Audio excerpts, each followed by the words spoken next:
Welcome to Dark History Style.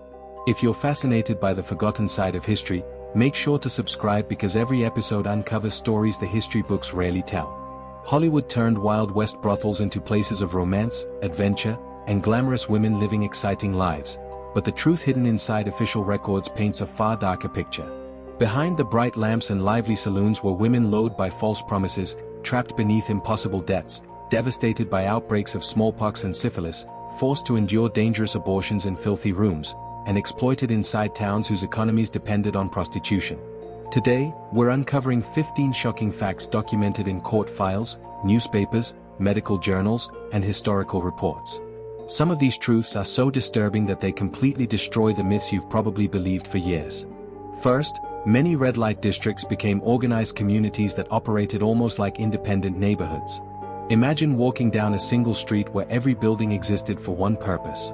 Brothels stood side by side beneath glowing red lanterns, surrounded by saloons, gambling halls, opium houses, physicians who treated only sexually transmitted diseases, clothing stores selling expensive dresses, jewelers accepting gold dust as payment, and photographers who specialized in portraits of working women. It was not simply disorder or vice. It was a carefully functioning economic system. Throughout the American frontier, these districts developed their own routines, businesses, and unwritten laws. While New Orleans' famous Storyville eventually covered dozens of city blocks devoted almost entirely to prostitution, western boomtown districts were usually smaller but far more deeply woven into daily community life. Often only one street carried the entire trade, yet every business along that street depended on it. The women knew one another personally, warned each other about violent customers, loaned money during difficult times, and cared for sick friends when nobody else would. Experienced madams often trained younger women, not because they were compassionate, but because experienced workers generated greater profits. Many customers became familiar faces, returning again and again to visit the same woman. They paid not only for intimacy but also for conversation, companionship, card games, and temporary relief from loneliness, which often proved just as destructive as disease. Money rarely left the district. Earnings flowed directly into nearby saloons, gambling establishments, physicians' offices, clothing merchants, and local businesses. Some neighborhoods even enforced unofficial rules governing operating hours, acceptable behavior, and minimum prices. Despite their reputation, they were rarely chaotic. They operated like tightly connected communities with their own customs and structure. When religious reformers later attempted to eliminate these districts, they discovered that opposition came from far more than the prostitutes themselves. Butchers supplying food, physicians treating patients, jewelers buying gold, photographers earning steady business, and countless merchants all relied on the trade for survival. Closing a single brothel could be accomplished overnight, but dismantling an entire economic ecosystem proved nearly impossible. The second surprising fact reveals that between 1865 and 1869 entire prostitution districts literally traveled across America following construction of the Transcontinental Railroad. As Union Pacific crews pushed westward mile after mile, enormous mobile settlements known as Hell on Wheels followed directly behind them. These temporary towns consisted of brothels, gambling halls, drinking establishments, and entertainment tents assembled from lightweight lumber and canvas. Whenever railroad construction advanced, the entire settlement was dismantled, loaded onto railroad flat cars, transported a dozen or more miles forward, and rebuilt almost immediately beside the next work camp. Beginning near Fort Kearny, Nebraska, in 1866, these moving communities continued through North Platte, Julesburg, Cheyenne, Laramie, Green River City, Benton, and Bear River City. Some eventually evolved into permanent towns, while others vanished after only a few weeks. Camps commonly housed 1,000 to 2,000 railroad workers but only a handful of women. Their largest attraction was an enormous entertainment tent stretching nearly 100 feet long, combining a saloon, dance hall, casino, brothel, and clinic for venereal diseases beneath a single roof. The women endured brutal travel inside rattling rail cars across unfinished tracks through choking dust, blazing summers, and freezing winters, yet the profits remained irresistible. Thousands of laborers earned steady wages, creating overwhelming demand. Services that cost between $5 and $20 generated enormous income at a time when an ordinary railroad worker earned roughly $30 a month. Violence became a daily reality. Gunfights, robberies, murders, drunken brawls, and assaults made Hell on Wheels infamous as some of the most dangerous places in 19th century America. Organized law enforcement barely existed. Justice often depended on whoever carried the biggest weapon. The mobile cities finally disappeared in May 1869 after the Union Pacific and Central Pacific Railroads met at Promontory Summit, Utah. Their tents came down for the last time. Some women settled in permanent railroad towns, while others moved toward new mining booms, but for 4 remarkable years an entire traveling city of vice followed America's greatest engineering project across the continent. The third fact exposes how dramatically the gender imbalance transformed frontier society. In several boomtowns, prostitutes represented nearly 1/4 of the entire female population, and in certain mining settlements they vastly outnumbered wives, mothers, teachers, and shopkeepers. Deadwood, South Dakota, during 1876 became one of the most extreme examples, where historical estimates suggest nearly 90% of the town's women worked in prostitution while only a tiny minority belonged to conventional family life. Similar patterns appeared throughout California and Nevada during the height of the mining rush. San Francisco's earliest years contained remarkably few women overall, many of whom worked inside brothels. In several mining districts, men outnumbered women by ratios approaching 50-1. Virginia City's silver boom produced thousands of male miners but only hundreds of women, creating extraordinary demand for prostitution. Under these unusual conditions, prostitutes occupied a far more visible position than they did in eastern cities. While still facing prejudice and danger, many also held unusual bargaining power because female companionship had become incredibly scarce. Some selected their own customers, established premium prices, accumulated wealth, and achieved local notoriety. Their influence extended well beyond the bedroom, shaping labor markets and local commerce throughout rapidly growing frontier communities. None of this meant their lives were safe or comfortable. Violence, addiction, disease, exploitation, and early death remained constant threats. Yet prostitution became one of the largest occupations available to women in numerous western towns, employing more females than boarding houses, laundries, restaurants, or retail shops combined. As communities matured, families arrived, churches expanded, schools opened, and reform movements gained influence. Gradually respectable households outnumbered brothels, and prostitution lost the dominant position it had once held. But during the explosive early years of many frontier settlements, these women stood at the center of local economies, proving that the true history of the American West looked nothing like the romantic stories Hollywood later created. The authorities believed they had found a simple solution. If prostitution could not be eliminated, perhaps it could at least be hidden from public view. New rules appeared one after another. Dresses were required to reach the ankles. High collars replaced revealing necklines. Makeup had to remain subtle. Hair was expected to stay neatly tied back, and window blinds were ordered shut throughout the day. The goal was obvious. Officials wanted the business to continue generating revenue while making sure respectable citizens no longer had to witness it. The women immediately recognized the contradiction. Their livelihood depended on visibility.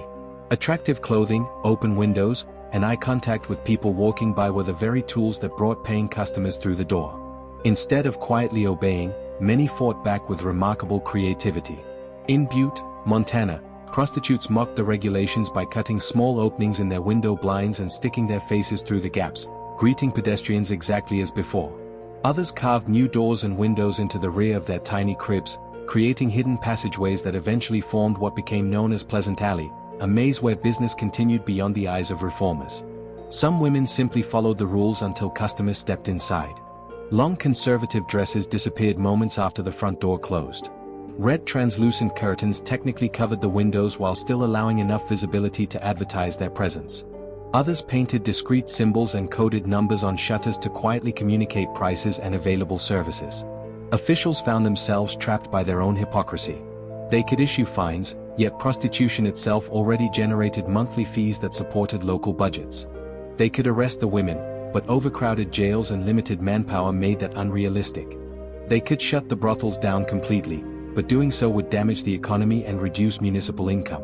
In the end, most authorities chose convenience over enforcement. New regulations existed largely to satisfy moral reformers while everyone quietly pretended the rules mattered. Business continued almost unchanged behind carefully maintained appearances. It became a public performance where cities claimed to defend morality while continuing to profit from the very trade they publicly condemned. Another remarkable figure who challenged expectations was Eleanor Dumont, a woman who proved that business skill could build an empire even on the rough frontier. Arriving in California during 1854 at only 20 years old, the elegant Frenchwoman quickly attracted attention for an unusual talent rarely seen in the American West. She dealt cards with extraordinary professionalism. Opening a gambling saloon in Nevada City, she offered something customers had never experienced before, a refined female dealer running games with confidence and precision. Curious miners and wealthy gamblers traveled long distances simply to sit at her tables, and within a short time her earnings made her one of the most successful businesswomen in the region. Yet a single gambling house never satisfied her ambitions. She expanded relentlessly across California, Oregon, Nevada, and Montana, opening new establishments wherever mining booms created opportunity. Some locations focused solely on gambling, while others included brothels operated under her careful supervision. She handled finances personally, negotiated with suppliers, trained employees, and even bribed officials whenever business required it. Unlike many competitors, Eleanor understood that reputation itself generated profit. Her houses became known for clean facilities, honest gaming tables, quality liquor, strict discipline, and safer conditions for the women who worked there. Customers willingly paid premium prices because they trusted her establishments. That reputation transformed her into one of the wealthiest women in the American West during the 1860s. She purchased property across several cities, invested in mining ventures, and even loaned money with interest like a successful banker. Her famous nickname arrived unexpectedly as she grew older, when dark facial hair began appearing above her lip. Customers jokingly called her Madame Mustache. She disliked the name intensely, yet it followed her everywhere. Eventually her fortunes reversed. Poor investments, dishonest partners, and an increasing gambling addiction slowly destroyed the empire she had spent decades creating.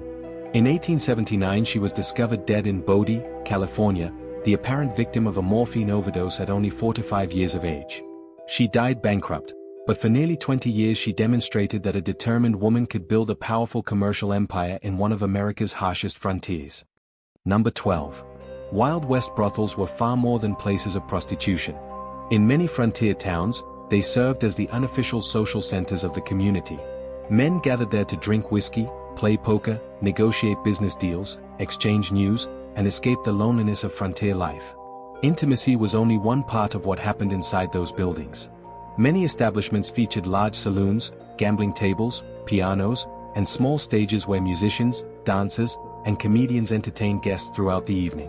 Before ever climbing the stairs, customers often spent hours downstairs talking with miners, ranchers, merchants, railroad workers, and travelers.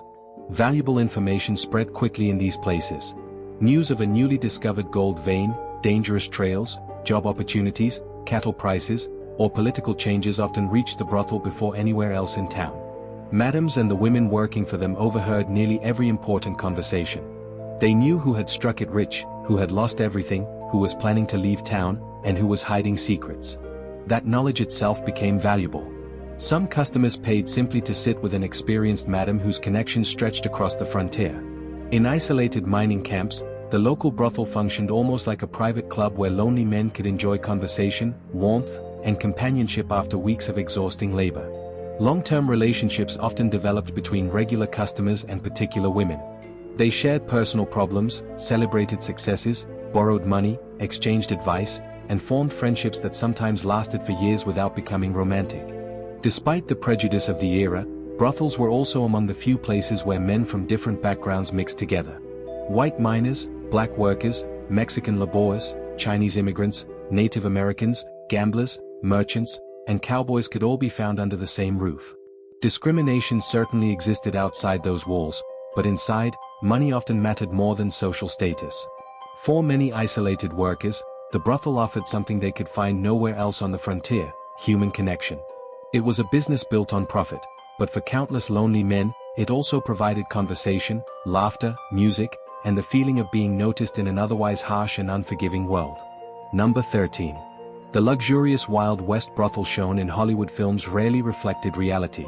During the gold and silver rushes, most prostitution houses began as little more than canvas tents hastily raised beside saloons and gambling halls.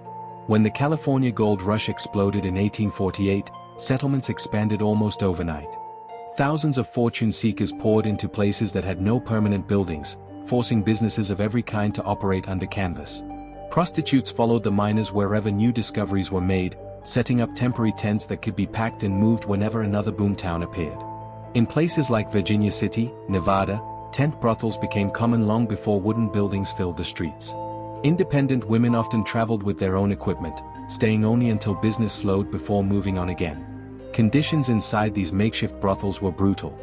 Thin canvas walls offered no privacy, freezing winds swept through during winter, scorching heat baked the interiors during summer, and every conversation could be heard outside. Heavy rain transformed the floors into deep mud while strong winds regularly collapsed entire structures. Yet tents remained the fastest and cheapest way to begin earning money. A woman could establish her business within hours of arriving at a new camp. Prices varied dramatically depending on demand. In ordinary camps, services might cost only a few cents, while isolated mining settlements where women were scarce sometimes paid extraordinary sums. Gold dust often replaced cash, measured carefully on small scales before each transaction. Some tents contained nothing more than a narrow bed and a wash basin, while others attempted to imitate luxury with worn carpets, cheap curtains, cracked mirrors, and borrowed furniture. As boomtowns gradually became permanent communities, the tents disappeared and were replaced by wooden brothels, larger saloons, and brick buildings. But during the earliest and most chaotic months of every mining rush, survival came first. Comfort meant very little. Wherever thousands of men gathered chasing gold or silver, prostitution followed almost immediately, adapting to whatever shelter could be built the fastest. Number 14. Few people realize that some brothel owners quietly supported one of the most important political movements in American history. When Idaho granted women the right to vote in 1896, becoming one of the earliest states to do so, the suffrage movement had received financial help from unexpected sources. Several madams and prostitutes donated money to campaigns that supported women's voting rights. Their motivation was not necessarily idealism. They believed that if women gained political influence, they might help elect sheriffs, judges, and local officials who were less hostile toward the prostitution business. For many, it was simply another strategy for survival. Leaders within the suffrage movement understood where some of the donations originated. While a few rejected the money, fearing damage to their public image, others quietly accepted contributions through intermediaries or anonymous supporters. Once voting rights were secured, however, many of those connections were deliberately erased. References disappeared from donor records, names were omitted from official histories, and later generations were told a much cleaner version of events. The movement became associated almost exclusively with respectable church-going women while the contributions of prostitutes vanished from public memory. Political leaders feared that acknowledging support from brothels would provide opponents with an easy argument against women's rights. As a result, part of the movement's financial history was quietly buried. Similar patterns appeared in other western states where booming red light districts generated enormous wealth. The irony remains striking. Women who themselves enjoyed few legal protections helped finance a campaign that eventually expanded political rights for millions of American women, yet many were written out of the story once victory had been achieved.